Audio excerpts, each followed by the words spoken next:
में मैं इनका बहुत बड़ा पर्दाफाश करने जा रहा हूं। 2 दिन रुक जाओ। इन लोगों ने लार्ज स्केल के ऊपर वोट काटने का षड्यंत्र शुरू कर दिया है दिल्ली के अंदर।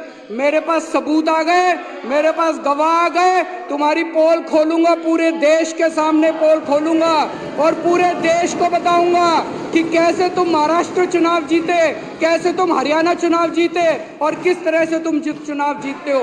ईमानदारी से चुनाव नहीं जीतते तुम लोग।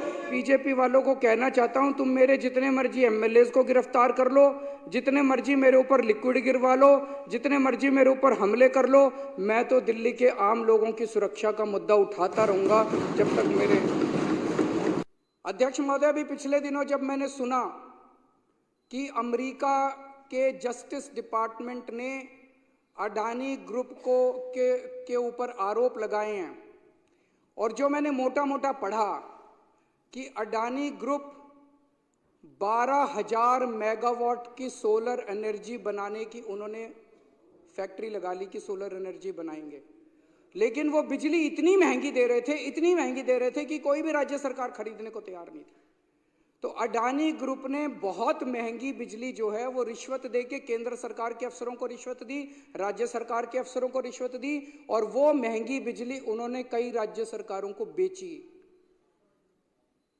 मेरे को बताया गया कि गुजरात के अंदर अडानी ग्रुप ने 2021 में गुजरात में ₹2.83 यूनिट बिजली थी।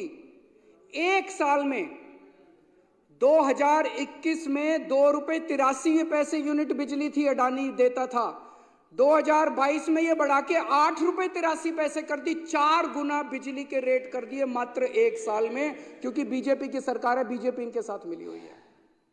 आज इस सदन के अंदर मैं पूरी जिम्मेदारी के साथ बताना चाहता हूं, खुलासा करना चाहता हूं कि मेरे ऊपर जब मैं मुख्यमंत्री था, मेरे पर प्रेशर डाला गया कि दिल्ली की बिजली कंपनियों को अडानी को सौंप दो। अगर आज मैंने दिल्ली की बिजली कंपनियों को अडानी को सौंप दिया होता, मैं दिल्ली के लोगों को कहना चाहता हूं कि आप बिजली खपत करने लायक नहीं बचते। दिल्ली में बिजली इतनी महंगी हो जाती कि ना दिल्ली सरकार सब्सिडी दे पाती और ना आप अपनी कमाई से दिल्ली की बिजली का अपना बिल भर पाते। जब मैंने बंद कर दी, मैंने मना कर दिया कि मैं अडानी ग्रुप को नहीं सौंपूंगा बिजली कंपनियां। आज मैं सोच रहा था ये खुलासा होने के बाद कहीं यही तो कारण नहीं था जिस वजह से मुझे जेल डाला गया कि वो नाराज हो गए। मैं आज बीजेपी वालों को चैलेंज करके बोलता हूं, चुनाव के पहले तुम ऐलान कर दो कि अगर तुम्हारी सरकार बनती है तुम अडानी को दिल्ली की बिजली कंपनियां नहीं दोगे। जैसे ही दिल्ली में सरकार, अगर गलती से इनकी सरकार बन गई, अगर दिल्ली के अंदर लोगों ने बीजेपी को वोट दे दिया, सबसे पहली कैबिनेट मीटिंग के अंदर ये दिल्ली की बिजली कंपनियों को अडानी को सौंप देंगे और दिल्ली में लोगों को बिजली इस्तेमाल करनी मुश्किल हो जाएगी। लोगों की पूरी तनख्वाह बिजली का बिल भरने में निकल जाएगी। माननीय अध्यक्ष महोदय,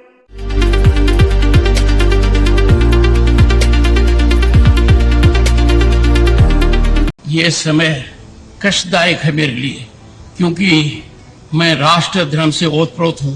पहली बार मैंने भारत को बदलते हुए देखा है। पहली बार मैं महसूस कर रहा हूं कि विकसित भारत हमारा सपना नहीं, लक्ष्य है। दुनिया में भारत कभी इतनी बुलंदी पर नहीं था। दुनिया में हमारी साख पहले कभी इतनी नहीं थी। भारत का प्रधानमंत्री आज विश्व के शीर्ष नेताओं में गिना जाता है।